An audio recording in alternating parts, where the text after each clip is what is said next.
أعوذ بالله السميع العليم من الشيطان الرجيم. بسم الله الرحمن الرحيم.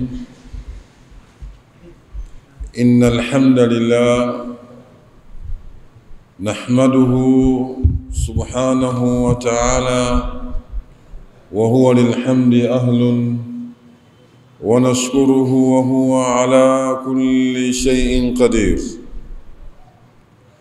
أشهد أن لا إله إلا الله وحده لا شريك له، وأشهد أن محمدًا عبده ورسوله صلى الله عليه وآله وسلم. يا أيها الذين آمنوا اتقوا الله حق تقاته ولا تموتن إلا وأنتم مسلمون. يا أيها الذين آمنوا اتقوا الله وقولوا قولا سديدا يصلح لكم أعمالكم ويغفر لكم ذنوبكم، ومن يطع الله ورسوله فقد فاز فوزا عظيما. أما بعد، إخوة الإيمان أحباب رسول الله، أحييكم بتحية الإسلام ألا وهي السلام عليكم ورحمة الله وبركاته.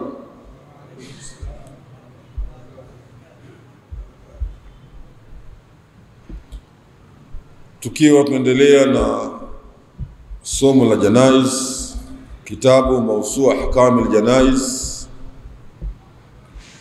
tunaishi katika mlango unaosema salatul janaza, sala kwa ajili ya jeneza. Maudhui au nukta ambayo tunaondoka nayo ni ukurasa wa kitabu chetu hichi 217. Swala linasema ma hiya al-kayfiyatu sahiha lis-salati al-janaza. Ma hiya al-kayfiya as-sahiha lis-salati al-janaza, ni ipi namna iliyokuwa sahihi hasa katika kusalia jeneza. Ma hiya al-kayfiya as-sahiha, ni ipi namna iliyokuwa sahihi katika kusalia jeneza. Islamu, ili kukwepa kuzikimbia khair na fadhila nyingi kwako na kwa maiti, ni vema kipengele hicho ukakizingatia sana. Ukiamua kukiendea, basi ukiendee kwa usahihi na ukitaraji mafanikio katika namna unayoendea wewe. Na hivi ndivyo ambavyo Muislamu anatakiwa kila ibada anayofanya basi aifanye akiwa na matarajio kwa Mola wake na akiamini kwa Mola wake atamlipa kwa hicho anachokifanya. Anasema mwandishi Mahmud al-Misri Abu Ammar, kama aslafna, kama tulivyotangulia huko nyuma, fa innal imama yaqifu inda ra's al-mayit idha kana rajulan. Imamu anaposalia jeneza atasimama kwenye kichwa cha maiti yule ikiwa maiti ni mwanamume. Anaposalia jeneza, imamu anakaa upande wa kichwani kwa maiti. Sisi katika ukanda wetu huu Afrika Mashariki, mara nyingi maiti anakuwa ametiwa kwenye tusi, amefichwa, haonekani. Lakini kwa ilivyo inakuwa ni anaonekana wazi kabisa. Jeneza ambacho kimchukulia maiti hakina mfuniko juu, just maiti anawekwa, anachukuliwa. Kwa hivyo unakaa kwenye kichwa moja kwa moja. Kwa hiyo kwenye tusi kama ile, maana yake unakaa upande wa kichwa kipo. Wa inda wasatiha, na katikati ya jeneza, idha kanat untha, ikiwa huyo maiti ni mwanamke. Kwa mwanamke unakaa katikati. Waweza kuona kinyume, lakini ikiwa tunasalia katika hali kama ile, isiyo kama jeneza kama hili, utafahamu. Kwa hiyo katikati, kwa maana kuzuia zaidi watu na kumuona moja kwa moja alimtia saki wa kike. Kwa imamu anakuwa katikati, hawi kichwani. Wayasufu almamumuna khalfahu, watapanga safu mamuma nyuma yake imamu, sufufan, safu ambazo yufaddal an takuna 3 fa akthara. Safu bwana tuanze na safu 3 na kuendelea. Sunna tuanze na safu 3 na kuendelea. Inaweza kutokezea panasaliwa jeneza la mtu, watu wakawa ni wachache kiasi ambacho pengine safu hii sijae. Sasa kwa kuwa sunna ni safu 3, basi safu zile zisifike mwisho, ziwe katikati, mtu ziwe 3, ya kwanza, ya pili, ya 3. Hiyo ni sunna. Sio kwamba kwa kuwa msikiti ni mpana msikiti, kwa hiyo watu wajai kwa safu moja mpaka mwisho. Sala itasihi, lakini imekosa sunna. Na unapokosa sunna, manake ubora na quality na ibada ile ya thawabu unaipunguza, na hususan kwa maiti wetu. Kwa ili kufikia hali hasa, basi tunaanzia na safu 3. Ikiwa ni watu wachache, tunapanga safu 3. Sitimie safu 3, itakuwa hii ni sunna. Thumma yukabbir 4 takbirati, kisha imamu atatoa takbira 4. Wa hadhihi takbiratu, na hizi takbira 4 arkanu, ndio nguzo za jeneza, sala jeneza. Thumma yukabbir 4 takbirati, kisha atatoa takbira 4. Wa hadhihi takbiratu arkanu, na hizi takbira 4 ndio nguzo. Wa ba'dul fuqaha, na baadhi ya wanachuoni, yu'tabar takbiratul ihram faqat hiya ruknu, uzingatiwa au ya'tabir takbiratul ihram faqat hiya ruknu, wanazingatia kwamba takbira ile ya kwanza al-ihram ndio nguzo, walbaqi sunna, zubakia zote ni sunna. Wengine wanaona hivyo, lakini kauli ya kwanza ambaye shekhe ndio anaona yenye nguvu zaidi, kwamba takbira zote 4 ni nguzo. Wakati mwingine takbira zinazidi, lakini takbira 4 ni nguzo. Wengine wanaona ile ya kwanza ndio nguzo, zubakia ni sunna. Qala Sheikh al-Albani rahimahullahu ta'ala, amesema mwanachuoni huyo Sheikh al-Albani Allah amrehemu, kwenye kitabu chake Ahkamu Janaizi ukurasa 111, wa yukabbir alaiha 4 au 5, atatoa takbira kwa jeneza hilo takbira 4 au 5, ila 9 takbirati, mwisho wake ni takbira 9, 4 mpaka 9. Kullu dhalika thabata ani nabii sallallahu alaihi wa sallam, zote hizo 4 mpaka 9 zimethibiti kutoka kwa Mtume Muhammadin sallallahu alaihi wa alihi wasallam. Fa ayyuha fa'ala ajza'ahu, yeyote katika hizo 9, 4, 5 akifanya itamtosheleza. Walula walaula at-tanwi'u, na jambo bora zaidi ni kufanya kwa aina zote hizo, usibakie na aina moja tu. Anasema al-aula at-tanwi'u, jambo bora zaidi ni sisi tunaposalia basi tusidumu na aina moja tu, tutajaribu kuzionesha na aina nyingine katika sala jeneza, ili watu waelewe kwamba hii pia ipo. Fayafalu dhalika hadha taratan, atafanya hii sasa, yani kama atasali jeneza hili katika muda huu, basi atafanya hii, na pia jeneza nyingine likifuata siku nyingine atasalia hii katika eneo hilo, watu wapate kujua kwamba hii pia ipo. Kama huwa sha'nu fi amthali mithlu adiyat al-istiftah, kama ilivyo katika mfano wake, mfano zile adiyya, dua maalum za ufunguzi wa swala. Dua ziko tofauti, haiko dua moja. Kwa hivyo kwa kuwa dua tofauti, basi mtu asibakie na dua moja katika ufunguzi wa swala. Mara nyingi tunazungumza katika mtu atakayekuwa na highest quality ya sala ni yule anayesali sala kwa kuzingatia sunna kikamilifu.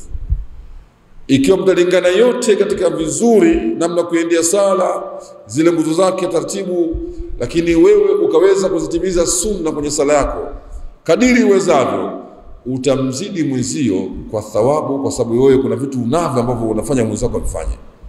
Kwa hivyo yule ambaye mara nyingi anasali na aina moja tu ya dua ya ufunguzi hiyo hiyo, kabakia nayo habadilishi, sawa, hamna tatizo. Lakini anayesali akawa anabadilisha, mara ameleta hii, mara akaleta hii, huyu hatakuwa sawa na yule asiyefanya hivyo. Kimalipo kabisa hatakuwa sawa. Na sisi tunahitaji malipo sana. Kwa hivyo kwenye dua ya ufunguzi wa sala tusibakie na aina moja ya dua, ziko nyingi, basi tujaribu kuleta kwa aina zake zote tofauti katika nyakati tofauti. Usilete zote kwa wakati mmoja. Ukileta hii katika sala hizi, pengine leo masala zote 5, kesho badilisha, sikutwa nyingine, alimradi unafanya hivyo kwa sivi ni vizuri zaidi kufanya hivyo. Wasiya tashahudi, na pia zile tashahudi sira zake zilivyokuja, haikuja aina moja, aina 3 mashuhuri na maarufu. Basi na wewe usibaki na tahiyatu aina moja, jaribu kuleta tofauti. Wa salawatu ibrahimia, na zile sala za mtume Ibrahimia, Allahumma salli ala Muhammad wa ala ali Muhammad, kama hiyo haikuja aina moja, kuna aina nyingi zaidi ya moja. Basi na wewe unapozileta zile usibakie na aina moja. Hivi ndivyo inatakiwa, hasa kwa wale wanaosema sisi tunapenda zaidi, na ndivyo ilivyo sasa kufuata sunna. Mtume kayafanya hayo, kayafanya ndio ibakia kwake, na sisi tuyafanye. Kwa nini akayafanya katika mazingira kama hayo? Sheikh Muhammad Salih Uthaymeen amezungumza hikima yake. Miongoni mwa hikima kubwa ni kuondoa mazoea kwenye ile ibada. Unaondoa mazoea, ukibakia na mazoea hayo unakwenda tu. Lakini ukiondoa mazoea unakuwa umakini unakuwa mkubwa, kwa sababu una change. Wewe kama unashika lazima utakuwa umakini. Ikibakia na aina moja basi unakuwa kama mazoea tu basi. Kwa inaondosha mazoea, inaleta umakini zaidi. Inakufanya wewe sasa uwe na thamani kubwa mbele ya Mola wako katika ibada ile. Kwa zote hizo pia tuzete kwa aina tofauti. Wa in kana la budda min itizami naw'i wahid, ikiwa hapana budi ulazimike na aina moja tu minia katika hizo takbira 4, 5 mpaka 9, ukasema mimi nabakia na moja tu, basi fa huwa al-arba, yenye salamaiti ya takbira 4. Hii ndio ambayo imeonekana kufanywa mara nyingi zaidi katika sala jeneza ambayo mtume kaisali, basi imeonekana mara nyingi zaidi zikifanywa 4. Ni ana la haditha fiha akthar, kwa hadithi zenye 4 kwenye 4 ni nyingi zaidi. Kwa hiyo ikiwa kuna budi kulazimika na moja, basi 4 ndio ilikuwa bora zaidi. Ndio maana maeneo mengi ukanda wetu huu mara nyingi sana sala jeneza tunaishia takbira 4. Wa yushra'u lahu an yarfa yadayhi fi takbirati al-ula, na ni sunna, ni sheria kwake kuinua mikono yake miwili katika takbira ya mwanzo. Unainua mikono yako miwili katika takbira ya mwanzo. Unainua mpaka wapi? Kama ilivyo sala ya kawaida ya faradhi na za sunna vile vile, haina kuinua kwa aina tofauti. Aina zake zile zote 3 unaruhusiwa kuinua, sawa juu au mashikio, au sawa maeneo kama haya. Kwa unanyosha mikono katika maeneo hayo.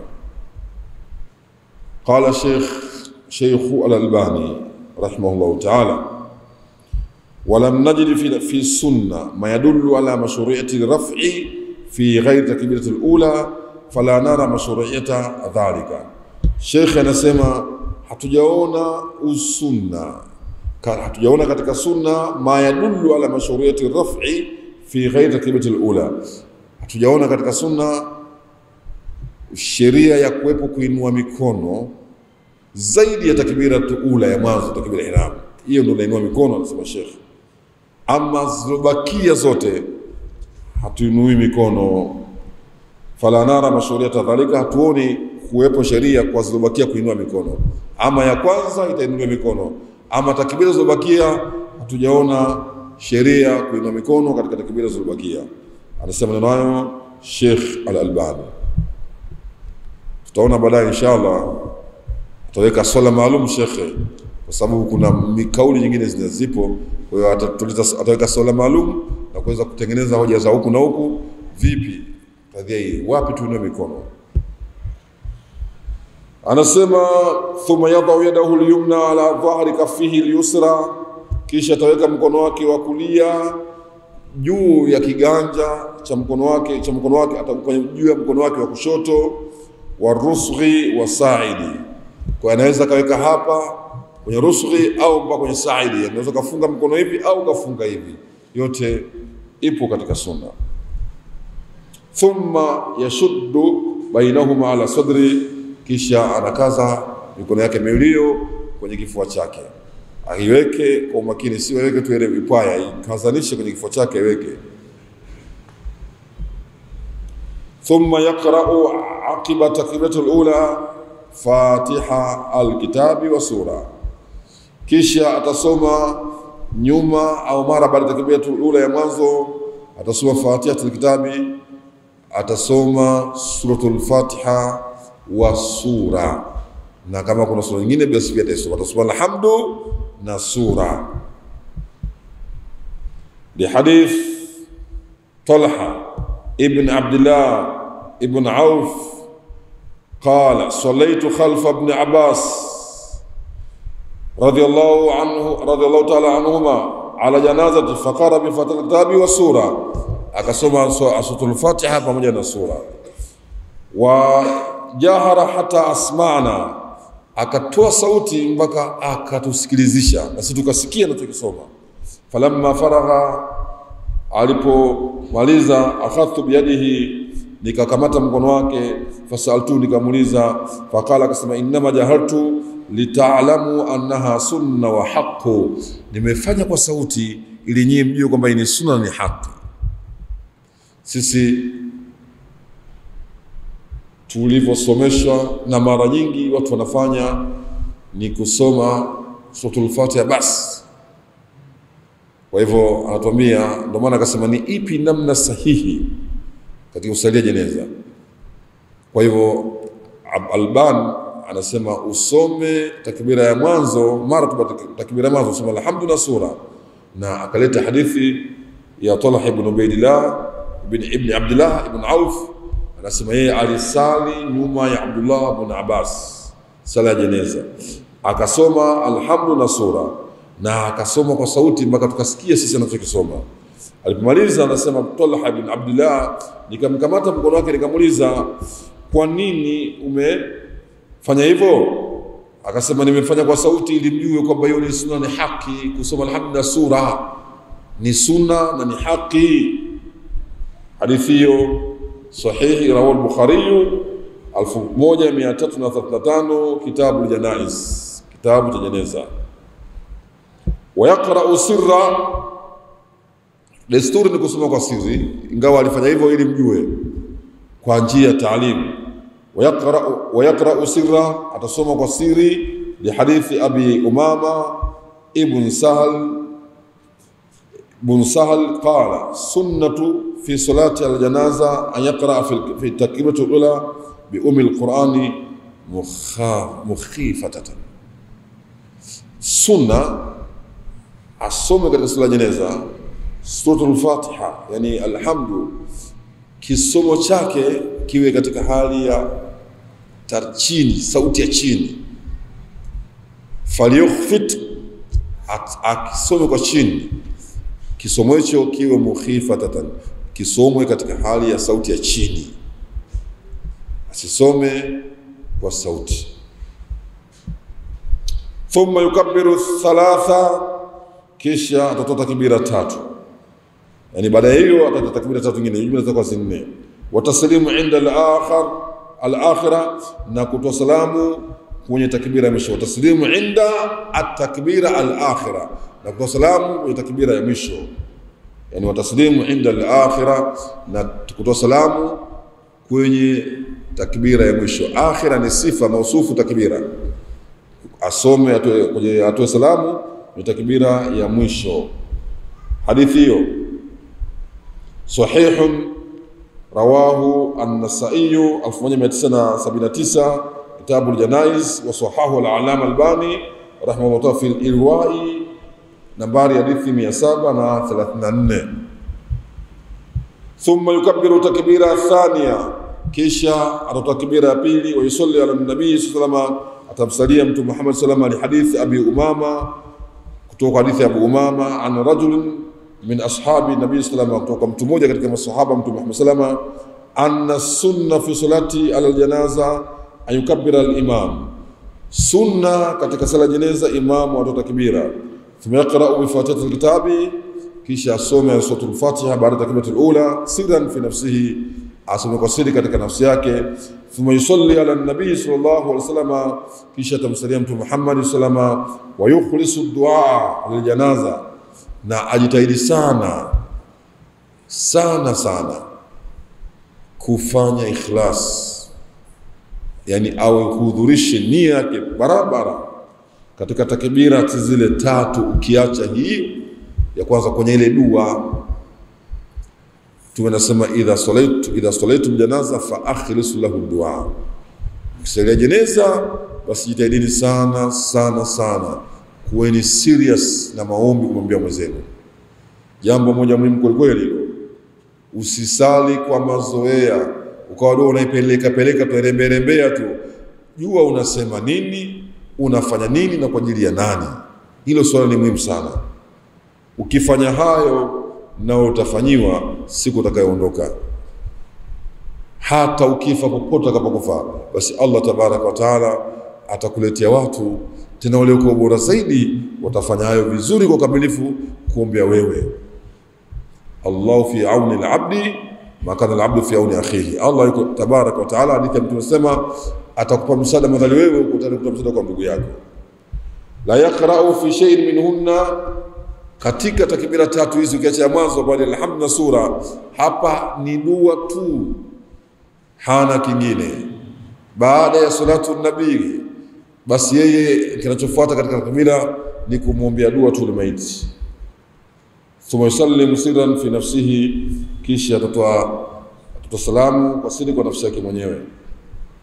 Hadithi hiyo sahihu rawahu Shafi'i fi al-ummi, juzu ya kwanza 239 mpaka 240, min tariqi al-Bayhaqi wa ibn al-Jarudi wa an Zuriya nabi Umama qala Shafi'i rahimahullah ta'ala wa ashabu nabi sallallahu alayhi wasallam la yaquluna bi sunna wal haqq illa li sunnati rasulullah insha Allah ta'ala. Li hadithi sahahu al-Allama Albani, hadithi hiyo ameisahisha al-Albani kama hadithi hiyo ni sahihi. Wastadalla Ibn Hazmi wa Shawkani bihadha al-hadith, wakatoa udalili Ibn Hazmi na Shawkani kwenye hadithi anna qira'at al-Fatiha, kusoma suratul Fatiha, wa salati ala nabii, wa salati ala anna qira'at al-Fatihati, kusoma suratul Fatiha, wa salati ala nabii, na kumsalia Mtume salama, takunani baada takbiratul ula, zinakuwa zote katika takbira ya kwanza. Wa dhahaba jamhurul ulama illa tafsiri alladhi dhakartuhu wa ayadahu Sheikh al-Albani.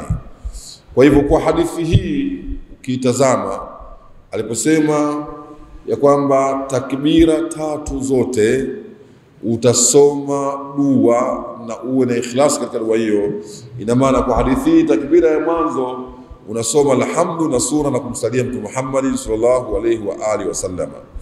Kwa hivyo anasema Imamu Shawkani, Ibn Hazmi, kwa hadithi hii wao wamejenga hoja kwamba takbira ya mwanzo unasoma alhamdu na sura, kisha unasoma na kumsalia Mtume Muhammad sallallahu alaihi wasallam, au alhamdu na kumsalia Mtume takbira ya mwanzo. Amma zilobakia hizi ndivyo utakithirisha dua tu mwanzo mwisho mpaka unamaliza. Lakini wadhahaba jamhurul ulamai, kundi kubwa la wanaochuoni kiwacha hao, wao wamekwenda ila tafsiri, kutenganisha baina ya takbira ya mwanzo kwa alhamdu na sura na takbira ya pili ndio msalie Mtume Muhammad sallallahu alaihi wasallam. Alladhi dhakartuhu, hoja ambayo umetegemea jamhurul ulama ile ambayo nimeisema, wa ayyadahu, na kaipa nguvu sana Sheikh Al-Albani, Imam Albani amepa nguvu kitabu chake Ahkam Janaiz, ukurasa huo 122. Qala Sheikh Al-Albani, amesema Imam Albani rahimahullah ta'ala, wa amma sighatu salati ala nabi sallallahu alayhi wa alihi wa sallama fil janaza, ama namna ya kumsalia Mtume Muhammad sallallahu alayhi wasallam katika sala janaza, falam aqif alayha fi shay'in min alhadithi sahiha, mimi sikusimama au sikuwa na chochote cha kukisema katika hadithi sahihi. Fadhahiru anna aljanaza laysa laha sigha khasa, kwamba janaza haina namna iliyokuwa maalum ya kumsalia mtume ukiacha ile ya kawaida katika sala, bal yuta fiha bi sighati min as-sighi athabita fi tashahhudi fi al-maktuba. Kitakacholetwa hapo namna ya kumsalia mtume, tutumie zile namna sigha sahihi ambazo zinapatikana katika sala za faradhi. Ile ilivyokuja kule, basi ile ndio tutaileta katika salatu janaza. Kwa hiyo anasema mimi sina dalili ya pekee ambayo inasema salatu janaza kuna namna pekee ya kumsalia mtume ambayo ina muundo wake, bali nilichokuwa nacho mimi ni kutumia zile salatu za maktuba. Sala ile ya mtume ndio ile ambayo utakayotumia katika sala jeneza, japo utakuwa unaita katika aina tofauti, katika namna tofauti, bila kuwa na kuleta aina moja tu. Hayo maneno nasema Albani kitabu chake Ahkam Janaizi ukurasa 122. Anasema thumma yukabbiru baqi takbirat, kisha atatoa takbira zilizobakia, wa yad'u baada kulli takbiratil mayiti, na ataomba kwenye kila takbira maiti ataomba dua, wa yukhlis lahu adua, na jitahidi sana kuwa na insaf au na ikhlas au na utulivu na namna sahihi ya kuhudhurisha moyo wake katika hilo analosema. Thumma yusallimu taslimataini, kisha atatoa salamu mbili, wa yajuzu lahu an yaktafi bi taslimati wahida, pia unaweza ukatoa salamu mbili au unaweza ukatoa salamu moja, haina tatizo katika sala jeneza, inakubalika kwa mujibu wa sheria. Kwa hiyo ndo namna ambayo Sheikh ameeleza katika namna sahihi zaidi ambayo inafaa mimi na wewe tuifanye wakati wa kumsalia mwenzetu katika sala jeneza. Ukishajua hayo, basi hautokimbia kusalia jeneza hata kidogo. Vitu vyepesi, takbira ya mwanzo la hamdu na sura. Ukishindwa kusoma sura ya alhamdu tayari sala yako imesiana tatizo. Takbira ya pili kwa kauli ya jamhuri, salatu nabii. 3 dua, 4 dua na kutoa salamu, yani dua tu. Jamaa sipoja kauliza, tumezoea takbira ya 3 tuna dua hii ambayo mara nyingi nasoma, takbira ya 4 tuna dua hii. Sasa mimi mfano nimesoma hizi zote takbira ya 3 kwa sababu muda ulikuwa bado unaruhusu, kwa mimi nikasoma zote dua. Ikipigwa ya 4 nisome dua gani? Rejea ile au zile kama zipo ambazo hasa zipe kipaumbele, dua ambazo zimekuja na matamshi ya Mtume Muhammadin sallallahu alaihi wasallam, tumia zile na zipo, usibuni zako. La umesalia ndo mara ya kwanza hujui kitu katika zile za mtume, basi omba dua ambayo ni sahihi kwa kumemaiti katika muda ule, na ni kwa lugha ya Kiarabu kutadia sana. Lakini kinachotakiwa ni kufuata matamshi yale ambayo mtume kaeleta katika dua, kwa sababu yapo.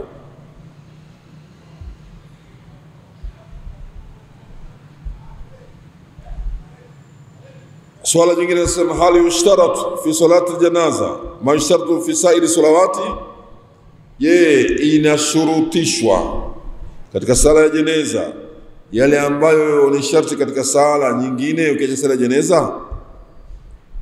Hali yushtaratu fi salati aljanaza ma yushtaratu fi sairi salawati, je, inashurutishwa katika sala ya jeneza kwa sharti zile ambazo ni zinawekwa katika sala zingine ambazo za jeneza?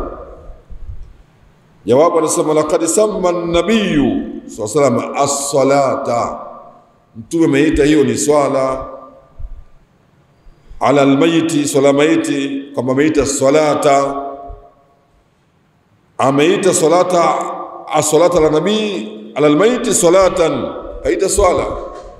Walidhalika fa innahu yushtaratu li sihhati ama yushtaratu li salati, kwa hivyo itasii sala hiyo kusii kwake kwa sharti zile zile ambazo inasii katika sala nyingine, sio kwa sala maiti. Min istihdari nia, ikiwa kuhudhurisha nia, wa tahara, na mtu awe na tahara, wa sitru al-aura, na mtu atakiwa stiri uchi wake, istiqbalu al-qibla, aelekee kibla. Sharti zile zile ndizo ambazo zitazowekwa kwenye sala ya jeneza. Wanahu dhalika, na mfano kama huo. Waqala au qala al-Imam al-Bukhari, anasema Imam al-Bukhari rahimahullah ta'ala, waqala an-nabiy sallallahu alayhi wasallam, amesema Mtume Muhammad sallallahu alayhi wa alihi wasallam, man salla ala al-janazati, yeyote atakayesalia jeneza. Waqala, akasema katika kusali kwake, sallu ala sahibikum,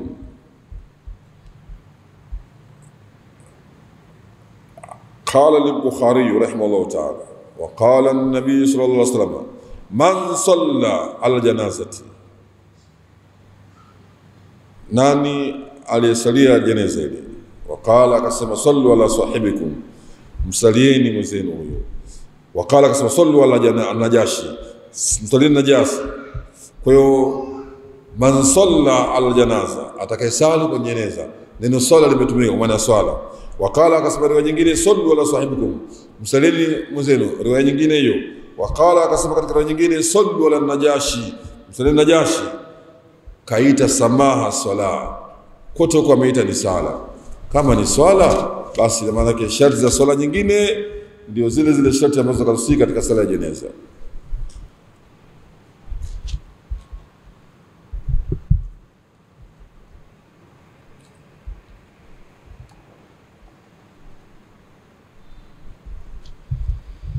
Anasema qala al-Kisai rahimahullahu ta'ala, anasema mwanachuoni al-Imam al-Kisai Allah amrehemu, amma ma tasihhu bi fa kullu ma yutabaru shartan li sihhati sa'iri salawati min at-tahara al-haqiqiyya wal-hukmiyya wa istiqbal al-qibla wa sitr al-awra wa niyya yutabaru shartan li sihhatiha. Anasema imamu huyu, amma kile kinachosihi, amma ma tasihhu bi, ambacho kinasihi kwenye sala hiyo, fa kullu ma yutabaru shartan, kila ambacho inazingatiwa kama ni sharti, li sihhati sa'iri salawati, kusii kwa bakia sala au sala nyingine, min at-tahara, ikiwa ni tahara al-haqiqiyya, at-tahara al-haqiqiyya wal-hukmiyya. Akisema tahara al-haqiqiyya ni tahara ya mimi na wewe kuondosha najisi ambayo tunayo katika miili yetu. Umekwenda hauna hadathi kubwa, kwa maana basi la maana utoe alafu utie udhu, basi tayari. Na hukumia, kuna najisi ambazo zinakuwa ni hukumia, si ya kutachi, lakini ukajitwaharisha ukawa haunayo kwenye moyo wako, basi kinachosii kwenye sala nyingine basi ndicho kinachosii katika sala hizo. Wastiqbali al-qibla, kuelekea kibla, wa sitr al-aura, na kustiri uchi, wa nia, na nia yu'tabaru shartan li sihhatiha, inazingatiwa ni sharti katika usiku wake sala hiyo. Waqala an-Nawawi, amesema Imam Nawawi rahimahullah ta'ala, ittafaqat nususu ash-Shafi'i wal ashabi ala annahu yushtaratu li sihhati salati janaza taharatu al-hadathi, taharatu an-najasi lil-badani fi al-badani wa thawbi wal makani wa satru al-awra wa istiqbalu al-qibla illa fi shiddati al-khawf. Imam Nawawi anasema ittafaqat nususu ash-Shafi'i, maelezo kwa maana kwamba kauli ya wale wote katika wanachuoni walikuwa chini ya msimamo wa Imam Shafi'i. Kwa hiyo nususu zote zimekubaliana na wafuasi wote ala anao ya kwamba yushtaratu li sihhati salati janaza, inashurutishwa kusii kwa sala jeneza taharatul hadath, kutaharika na hadath ikiwa ndogo au kubwa. Taharatun najas, an-najsi, mtu kutoka na najis, fil badani, kwenye mwili, wa thawbi, na kwenye nguo, wal makani, na katika sehemu anayosalia, wa satrul aura, na kujistiri uchi, wa istiqbalul qibla, na kuelekea kibla, illa fi shiddatil khawfi, amma katika kipindi ambacho ni vigumu kwa sababu ya hofu ile kuwepo na mtu atakasaliwa asikwe, basi tunaweza tukasalia bila kuelekea kibla kwa mazingira ya hofu. Hata sala ya kawaida basi pia hofu ikiwepo tutashindwa kuelekea kibla. Kwa hiyo ni sharti ila kwa dharura. Swala, hal fi salati janaza dua istiftahi kasairi salawati? Sala ya jeneza inayo dua ya ufunguzi kama ilivyokuwa sala nyingine ambazo tuna dua ya ufunguzi? Tukisala jeneza ile Allahu akbar, kabla ya kuikamata suratul Fatiha tulete dua ya ufunguzi. Anasema suila al-Imam Ahmad rahimahullahu ta'ala, Imam Ahmad aliulizwa katika wanachuoni waliotetea sunna kweli kweli na wakapambana katika mazingira tofauti, Imam Ahmad akiwemo. Imam wote wanne, Imam Ahmad katika wanachuoni, katika wale wanne yeye akiwa mwisho, Imam Abu Hanifa, Imam Maliki, Imam Shafi na Imam Ahmad ibn Hanbal ambaye ni mwanafunzi wa Imam Shafi, wote hao rahimahumullah ta'ala rahmatan wasi'a. Kwa hiyo Imam huyu aliulizwa, hal ala salati ala janazati iftitahu salah, kwenye swala jeneza kuna ufunguzi wa swala? Qala, akasema, ma sami'tu anna alaiha iftitahan, mimi sijapata kusikia kwamba sala jeneza ina ufunguzi, kuna dua ya ufunguzi, sijapata kusikia. Hayo ndo majibu ambayo katoa Imam Ahmad ibn Hanbal. Sheikh ametumia tunukuu kitabu al-Majmu'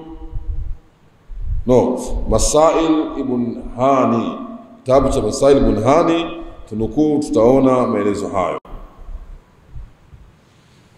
Waqala Ibn Qudama rahimahullah ta'ala, mwanachuoni pia naye katika wanachuoni kubwa nategemeo katika sunna, naye anasema wala yusannu al-istiftah, wala yusannu al-istiftahu, na si sunna kuleta dua ya ufunguzi katika sala ya jeneza. Si sunna kuleta dua ya ufunguzi katika sala ya jeneza, si sunna. Kwa hiyo swali hilo limeulizwa, jawabu lake ni hilo. Watu wanautata, huulizana wengine, hafu majibu yake yanakuwa tofauti. Jambo la kushangaza sana sana zama za leo, watu wengi hawataki durusu, hawaingii hudhuri madarasa wakasoma, hawajipindi, lakini mamufti ni wao. Mamufti wengi wasomaji ni kiduchu. Kwa hiyo swala likipita mitaani huko, kila mmoja anajua yeye na atajibu yeye, na msingi wa majibu yao nimesikia, nimeona, hivi ndivyo ilivyokuwa, hivi nilivyozoea. Sivyo hivyo. Sheikh, kama hujui wewe hufai kutoa fatwa kabisa. Fatwa ina wenyewe, waachie wenyewe watoe fatwa, wasikiliza. Kikubwa ambacho wewe unaweza kukisaidia ikiwa hakuna njia, nilivyosikia kwa watu wanakisema katika wanachuoni, wamesema hivi kadha, lakini sina ujuzi katika hilo. Hii kauli ni salama, unayemwambia hatojengea msingi kwamba ni sahihi, atajaribu naye kutafiti zaidi, akiona tofauti atakuachia kauli yako, lakini kwamba hivi ndivyo ilivyo sahihi wakati wewe una kichote, tuondoshe jamani hilo. Mufti wengi wasome kidogo, hatari. Tayeb, anauliza swala, hal fi salati aljanaza yulzam qira'atu al-Fatiha au yalzam qira'atu al-Fatiha fatati al-kitabi baada awwal takbira au yakfi as-salat ala rasul sallallahu wa du'a lil-mayyit? Anauliza, katika sala ya jeneza ni lazima kusoma suratul Fatiha mwanzo baada ya takbira ya mwanzo, au inatosha salatu ala Rasul sallama wa dua basi kwa maiti? Hal fi salati aljanazati yalzamu qira'atu al-Fatihati al-kitabi ba'da awwal takbira au yakfi salatu ala Rasul sallama wa dua lilmayit? Je, hakuna ulazima wa kusoma alhamdu katika sala ya jeneza baada ya takbira ya mwanzo, au inatosha tu kumsalia Mtume sallallahu pamoja na kumwambia dua maiti basi? Anasema jawabu, tajibu qira'atul Fatihati kitabi fi salati janaza, ni wajibu kusoma alhamdu katika swala jeneza baada takbiratul ula, baada takbira ya mwanzo, takbiratul ihram, takbira kulimia, liumumi qawlihi sallallahu, kwa ujumla wa kauli ya Mtume alipokuja aliposema la salata liman lam yaqra bi Fatihatil kitabi, hakuna swala kwa yule ambaye hakusoma alhamdu. Wal amali nabii sallama, na pia ndio matendo la au ni katika mwendelezo wa matendo ya Mtume Muhammad sallama, amekuwa akifanya hivyo. Fa inau thabata anhu annahu kana yaqra'uha, alikuwa akisoma suratul Fatiha baada takbiratul ula, baada takbira ya mwanzo. Watajibu as-salatu ala nabii sallama, pia ni wajibu kusoma salatu nabii katika sala jeneza baada takbira thania, baada takbira pili. Wayajibu dua lilmayiti, na ni wajibu kumwombea dua maiti, wa ghairuhu, na nyinginezo, baada takbira thalitha, baada takbira tatu. Thumma salam baada rabia, kisha kutoa salamu baada takbira ya 4. Billahi tawfiq, wa sallallahu ala nabiyina Muhammad wa ala alihi wasallam. Kwa hiyo fatawa lajna daima, hiyo ni katika fatwa lajna daima katika kamati maalum ya fatwa kwa Saudi Arabia, na hii fatwa hii naipata katika volume namba 8 juzu yake ukurasa au juzu namba 8 ukurasa wa fatwa hii ni ukurasa 420, nambari ya fatwa ni 6744, utaikuta fatwa hii. Kwa hiyo ni wajibu kusoma alhamdu katika sala jeneza, ni wajibu kumsalia Mtume, ni wajibu kumwombea dua maiti katika sala ya jeneza na kutoa salamu. Swala letu la mwisho kwa leo, anasema madha yasna'u idha taraka takbiratan mimma nawahu, ni ipi au vipi afanye atakapoacha takbira moja katika zile ambazo katika kile ambacho amenuia. Yani mfano mtu anasalia jeneza, amekusudia takbira 4 kwenye jeneza hili, kwa hiyo akatoa salamu ya takbira ya 3, ya 4 hakuleta, amenuia takbira 4. Tuachilie mbali kuna takbira 5 mpaka 9, lakini huyu amenuia takbira 4 akasahau, akaleta 3 badala ya 4, akatoa salamu. Nini afanye mtu aina hii akiwa ndani ya sala jeneza? Anasema man taraka takbiratan min takbirati salati aljanaza, atakayeacha takbira moja katika takbira sala jeneza, fa in tarakaha sahwa, ikiwa taiacha kwa kusahau, fa inahu yukabbiruha thumma yusallimu, ataileta tena kisha atoa salamu. Yani kama wewe umeshatoa takbira zako ukatoa salamu, mtu mbona 3 ulikusudia ngapi? 4, basi atarejea sehemu yake husika, utatakbira, atafanya kisha atatoa salamu. Fa'an Anas, kutoka Anas radhiallahu ta'ala anhu warda, annahu kabbara ala janazati 3, Anas alitakbira 3 kwenye jeneza. Thumma ansarafa nasiyan, kisha kaondoka aliyekuwa amesahau. Fatakallama wa kallama an-nasu, fatakallama, akazungumza tayari ameshatoka, wa kallama an-nasu, na akawasemesha watu. Faqalu, wakasema ya Aba Hamza, ewe babake Hamza, ya Aba Hamza, innaka kabbarta 3, wewe umetoa takbira 3, hukutoa 4 kama tulivyozoea. Qala, akasafa sufu, basi pangeni safu. Fafaalu, wakafanya hivyo, wakapanga safu. Fakabbara rabia, akatoa takbira ya 4. Kwa hivyo ikiwa umeacha kwa kusahau, basi utarejea kwenye jeneza kama imamu, utaileta ile na utamaliza. Hata ukiwa peke yako unasalia, basi fanya hivyo. Wa in tarakaha al-imamu amdan, lakini ikiwa ataiacha hiyo takbira ya 4 aliyonuia kwa makusudi, batalat salatuhu, sala yake itabatulika.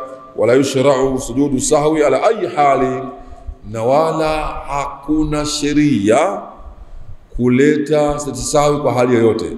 Yani ikiwa aliacha kwa kusahau ikamlazimu kuileta tena, basi haimlazimu sahwi, hakuna. Asije kaporomoka katika sahwi. Au sala yake imebatilika kwa sababu ameacha kwa makusudi, sala imebatilika, ikabidi sala ile ianze upya, italetwa upya, lakini sahwi haipo kisheria kwa hali yoyote. Kwa hiyo haitokuwepo sahwi katika mazingira haya moja kwa moja. Inshallah taala, darasa inayofuata kabla ya kuendelea atazungumzia sasa swala la kuinua mikono katika takbira. Je, takbira zote au moja tu ya kwanza? Na kutaka kuna hoja ambazo tutazishusha hapa kwa lile ambalo analitolea fatwa. Inshallah taala tusikose fursa hii katika muda unaokuja. Tufike hapa inshallah taala. Kusalia jeneza kwa lugha isiyokuwa ya Kiarabu ama Kichina, Kiswahili na lugha nyinginezo itafaa? Hii ni swala kama tulivyosoma huko nyuma, imeitwa swala. Kwa hiyo sharti za swala nyinginezo na hii ni sawa sawa. Kwa hiyo kama ilivyokuwa sala nyingine haisi, basi sala hii haisi. Lugha ni hii ya Kiarabu, na tunapaswa kujua lugha hii sana Uislamu. Kwa hiyo utasalia sala jeneza kwa lugha hii ya Kiarabu. Subhanakallahumma bihamdika, ashhadu an la ilaha illa anta, nastaghfiruka wa natubu ilayka. Wa sallallahu wa baraka ala Muhammadin wa ala